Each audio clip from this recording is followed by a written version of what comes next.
It's Eat Jamaican month, and if you're like me, a love of yam and other locally grown produce, supporting our farmers is a must.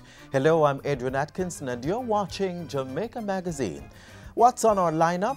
More on the Eat Jamaica campaign. In buying local foods, we are also promoting a safer food supply chain, as the more steps there are between you and your food source, the more chances there are of contamination. Farmers using the agro parks to increase production and productivity, and all of us playing our part to ensure the safety of our children.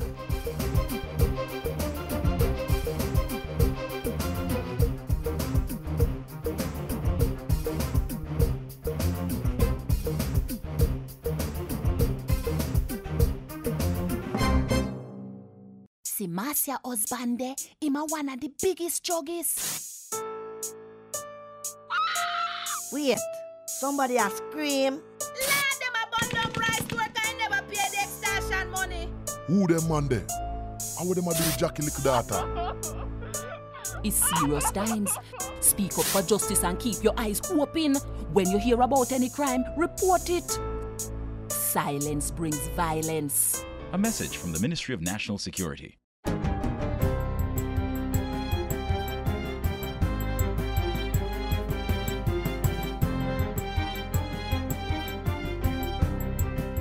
Good day, I'm Andrea Chisholm and this is your JIS News for Thursday, November 13th. The Statistical Institute of Jamaica has confirmed earlier projections that the Jamaican economy experienced its fifth consecutive quarter of growth in the April to June period of this year. Preliminary data from Statin reveals 1.8% growth for the quarter. But Finance Minister Dr. Peter Phillips is cautioning that the drought affecting the agricultural sector will result in a slowdown of growth levels for the July to September period. But I expect also that this momentum will pick up going into the second half of the year as we move into the other quarters. Dr. Phillips was speaking at the recent business conference hosted by the Institute of Chartered Accountants of Jamaica at the Jamaica Conference Center. Government has resumed the search for oil and gas in Jamaica with the issuing of an exploration license to UK petroleum firm Tullow Oil plc. The company has committed $6.7 billion to undertake activities off the island's south coast. The GOJ, in all of this, through the production sharing agreement, has secured up to a maximum of 45% of any production over 50,000 barrels per day. So the agreement will enable both parties, apart from the royalties that the government will collect, both parties will share in whatever is produced. The Energy Minister says Jamaica is also expected to benefit significantly from the important transfer of technology and training in relation to exploratory data collection. We do need to develop more expertise so that when we find oil and gas, we will have people on hand to assist us going forward. Exploration activities will target the Walton and Morant Basin regions, which cover an area of just over 32,000 square kilometers. It will initially entail extensive technical surveys and data gathering. The Petroleum Corporation of Jamaica will oversee the arrangement on behalf of the government. Jamaicans may soon be paying less for internet services. This as government has established an internet exchange point with a physical location at eGov. Before the creation of Jamaica's own internet exchange point, all internet communications were routed to Miami, then forwarded to Jamaica, much like postal services. We now have this exchange point that will enable all internal internet transactions to take place within Jamaica without having to leave our shores.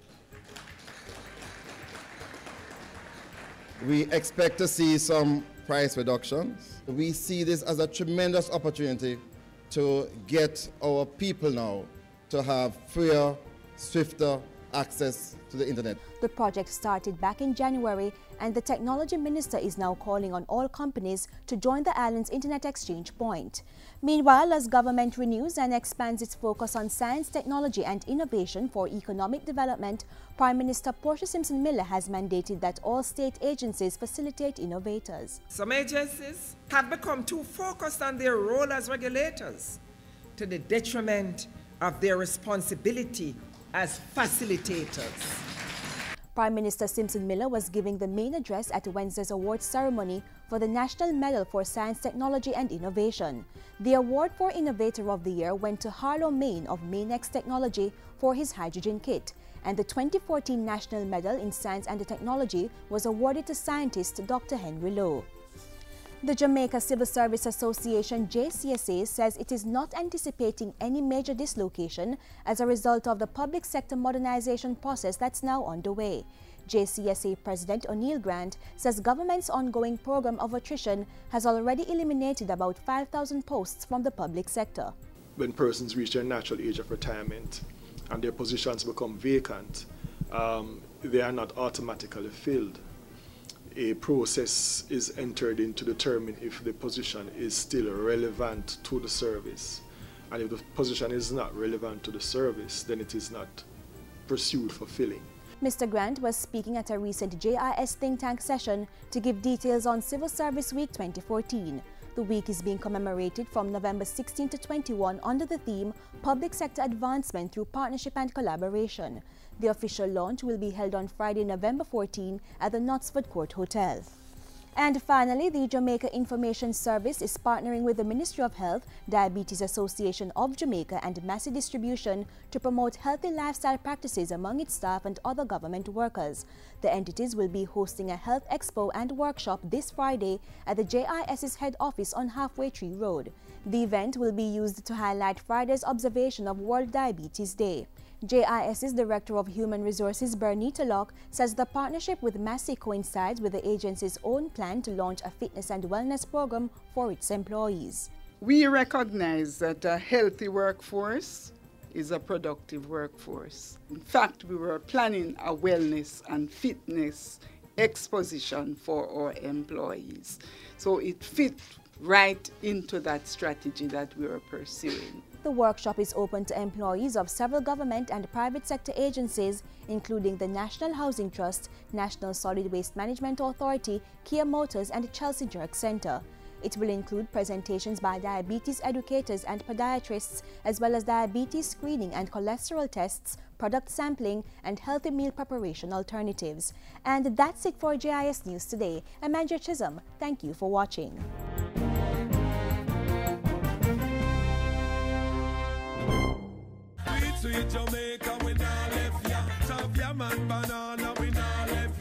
Finger-licking jerk chicken, Helcher fish and bami, we run down yam and banana, roast bread fruit, sweet potato pudding. Jamaica food sweet.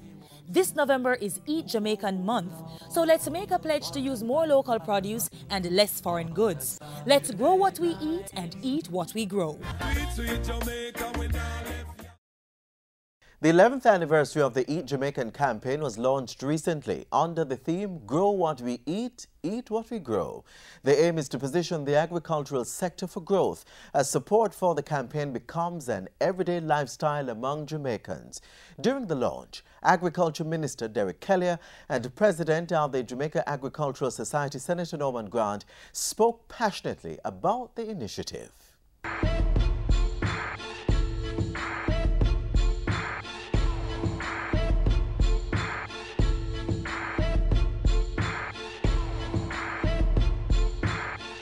Eat Jamaica Month 2014 offers us yet another opportunity to encourage all Jamaicans to grow what we eat and eat what we grow as we seek to reduce our high food import bill. It also serves the initiative of establishing food security for our nation as we seek to aggressively reposition agriculture and rural development as the lifeblood of the Jamaican economy and the pillars on which, as a people and as a country, we achieve and will achieve economic independence. Indeed, the growth of our economy relies heavily on us growing agriculture by increasing our production and productivity. Critically in this is increasing productivity and going for increased exports in both the traditional and non-traditional sectors. Our produce in Jamaica really is the best quality in the world, And that is why brand Jamaica is so important for us to maintain and sustain going into the future. So while we encourage our farmers to increase production and productivity, it is also imperative that as individuals we play our part by choosing to utilize fresh local produce cultivated by our farmers, as well as our locally manufactured value-added products in the preparation of our meals. This campaign is saying that when you go into the supermarkets, rather than taking off products that are made elsewhere, we are saying take off the products that are made in Jamaica first. In buying local foods, we are also promoting a safer food supply chain, as the more steps there are between you and your food source, the more chances there are of contamination. This year, as we continue to focus on agriculture going for growth, the JAS will continue to establish the following as support systems and framework to achieve the Eat Jamaican goal. 1. We'll facilitate agricultural forums to educate the public on the Jamaican agricultural sector's importance, its needs, the constraints, the technologies, and the agro-business concept that exists, and point out the untouched parts that are available for growth. Our main objective at the ministry is to increase agricultural productivity and production. The theme, grow what we eat what we grow, agriculture going for growth, is very relevant as we strive towards self-sufficiency in feeding our nation.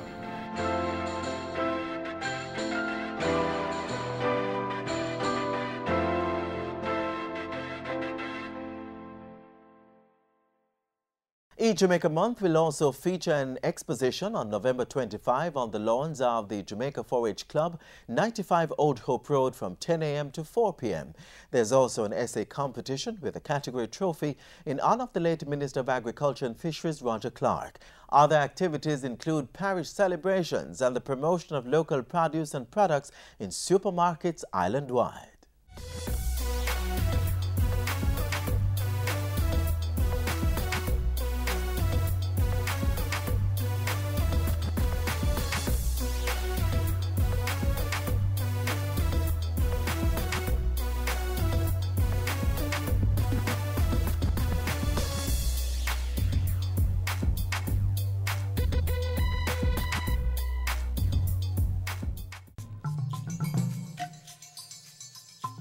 The Ebola virus is transmitted through direct contact with an infected person's blood or other bodily fluids like saliva, urine, stool, and semen.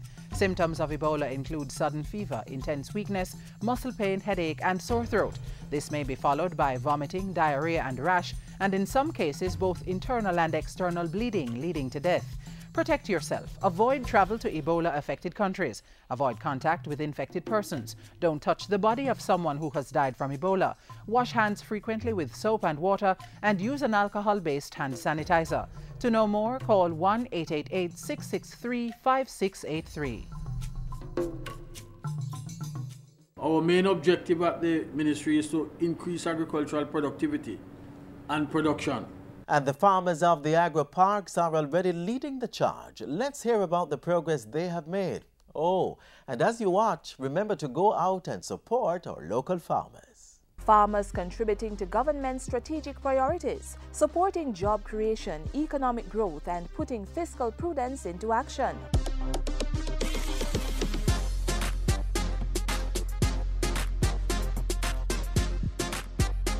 Committed to growing the agricultural sector, the Ministry of Agriculture is putting some 8,000 acres of prime land under production. These have been divided across the island to form 9 agro-parks in St. Thomas, St. Catherine, Clarendon, St. Elizabeth, Manchester, Trelawney, and Westmoreland. The aim is to get farmers or investors producing in high volumes using best practices, growing to supply both the local and export markets. 6 of these agro-parks are currently under operation, engaging more than 200 farmers who earned for themselves over $36 million in 2013. They represent just a fraction of the farmers of the agro parks who will be leading the government's target of achieving revenues of $1 billion and producing enough to cut our high food import bill.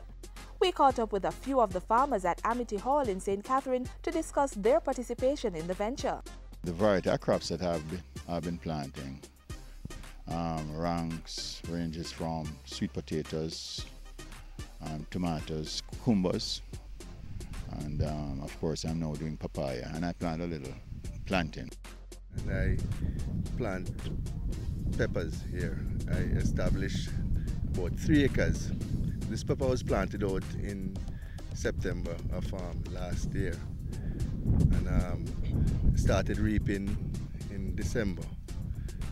And I expect to get at least 20,000 pounds per acre. It's 3 acres, and so far I've been reaping on a weekly basis in excess of 1,000 pounds. I have 10 acres, which I have basically 7 acres on a production right now. I have almost 4 acres in potatoes. I have an acre in Scotch bonnet peppers, and I have some other small amounts like okras, pap chows, tomato, sweet pepper. In terms of the potato, basically stagger, say 1 acre at each time, which so far has been look like yielding about 12,000 pounds per acre on an average so far. That I think is a good yield. Through funding from the Inter-American Development Bank, the necessary infrastructure such as roads, irrigation, drainage and other basic amenities were put in place to support production. Well, one of the greatest benefits is for us to have a 5-acre piece of land with water right there, and adequate road. If it rains, we can still visit our land. It is relatively flat land. We have equipment at our avail, and that is a key element in the mix. The farmers also received the technical support from Agro Investment Corporation, AIC, in areas such as the timing of crop planting and available markets. AIC is the agent of the government with managerial responsibility for the agro parks. They also provide us general information about what is happening on the international arena, and that helps to kind of position us to be selective in the type of crops that we should embark on. These men have a general love for farming and want to see the agro park succeed. I'm really a part-time farmer. I love farming, always involved in farming. It's the last 2-3 years that I've got the opportunity to be farming on a more extensive basis, and so far I put in a lot, and I think I'm basically just started to reap the benefits. And I have a love for agriculture.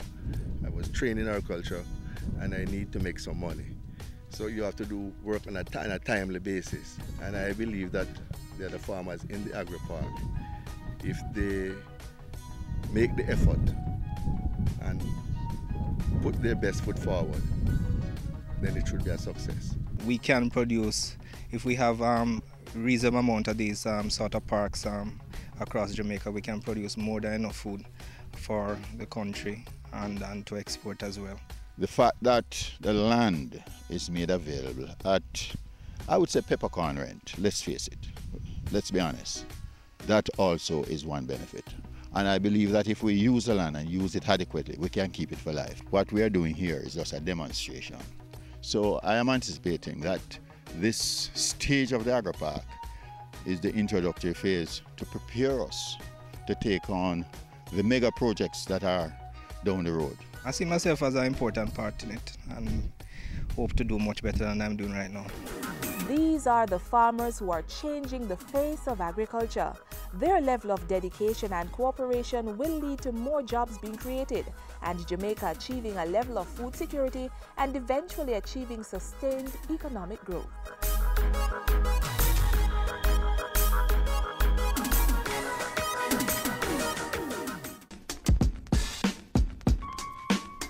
The new school year has begun, and it is our duty to ensure that each child is safe. So here are a few reminders. It is important to establish a time when your child should be home or at a particular destination. If possible, call to ensure that he or she is there. You can also call on someone trustworthy to check on your child while you are away at work. While at school, let them know that if they see anything suspicious, especially on the playground, they are to go to a teacher or an adult. Let them know they can also scream or shout to get attention. Let's help to keep our children safe with the information they need to know.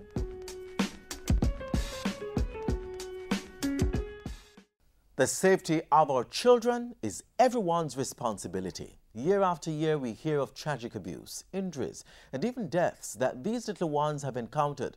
And the government, its agencies, and stakeholders are saying, stop. Enough is enough.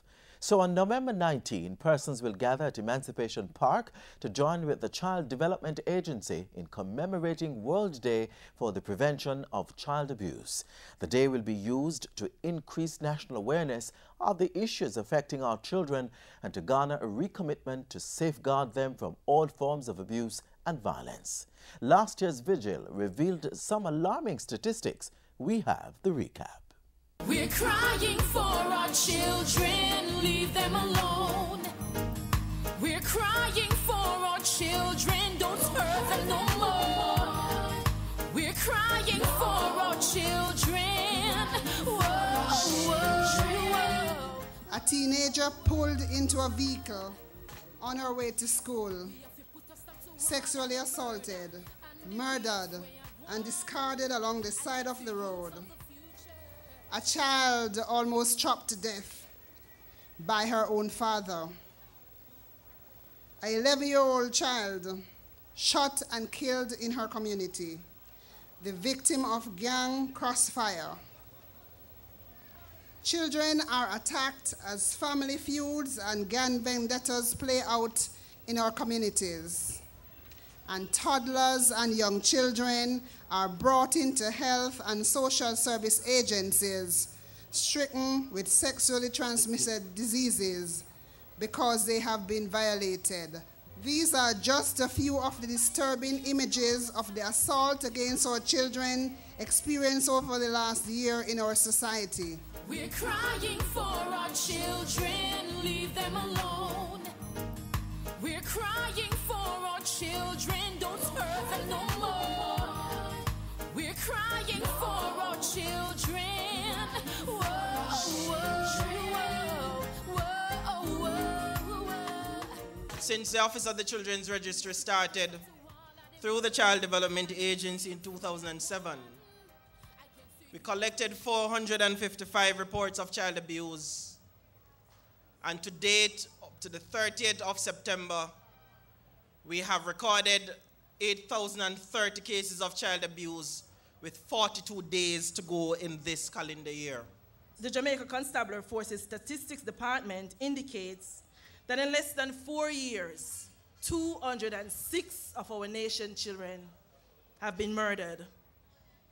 The Center for the Investigation of Sexual Offenses and Child Abuse, CISOCA, showed that for the comparative period January 1 to November 18, 2011 to 2013, 3,739 cases ranging from rape and sexual assault to cruelty to the child and incest that have been reported to the police.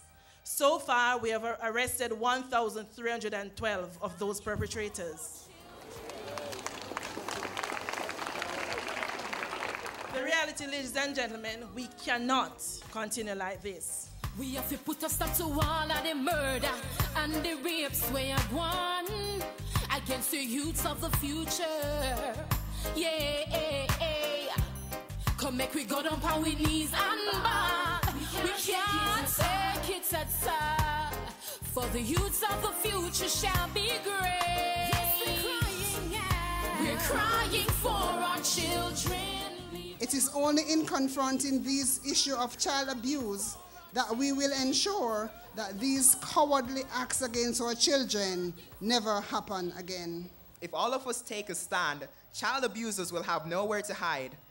End violence against children now, and commit to protecting and nurturing all of us.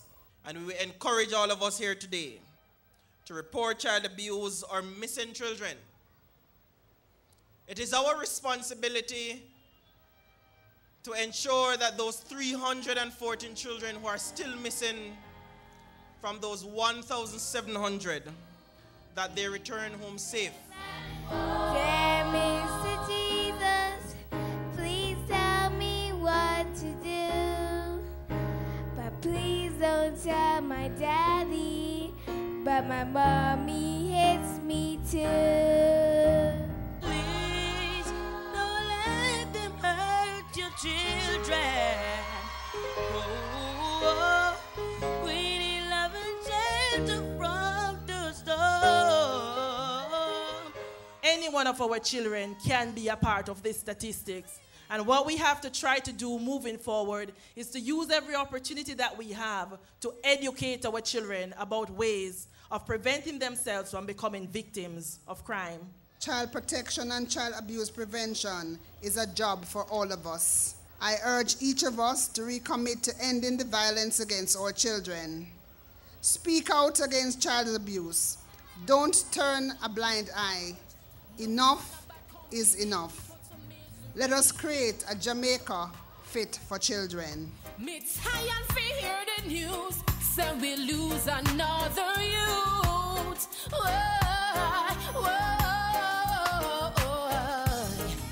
We're crying for our children, leave them alone. We're crying for our children, don't hurt them no more. We're crying for our children.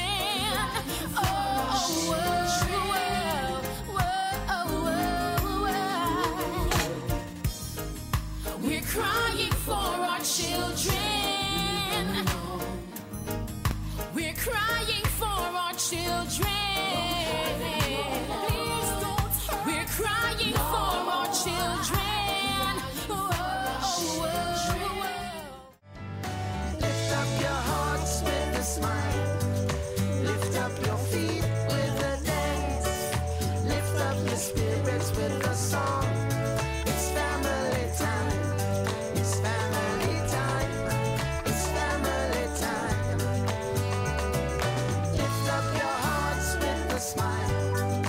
Lift up your feet with a dance. Chikungunya is a viral infection transmitted when an Aedes aegypti mosquito bites an infected person and then bites someone else. Symptoms include high fever, headache, joint pain, muscle pain, and rash. If you suspect that you've been infected, take paracetamol such as Panadol, Cetamol, and Tylenol. Infants, children under 5 years old, pregnant women, the elderly, persons with sickle cell, and chronic illnesses such as diabetes and cardiovascular disease are at risk for more severe symptoms and must see a doctor for proper evaluation and monitoring. Fortunately, most cases of CHIKV are mild, but if your symptoms worsen, you need to see a doctor. For more info, call 1-888-1-LOVE from 8:30 a.m. to 4:30 p.m. That number again, 1-888-663-5683.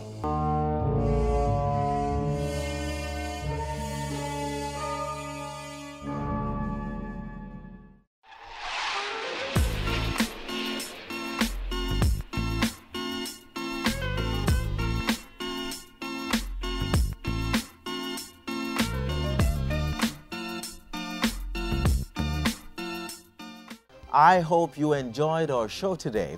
Let us know what you thought of it by sending a comment to Jamaica Magazine at jis.gov.jm or via tweet at JIS News. Our website, jis.gov.jm, has more information you may want to check out, so log on today. Until tomorrow when we do it all over again, same time, same station. I'm Adrian Atkinson. Thanks for watching. This has been a production of the Jamaica Information Service, the voice of Jamaica.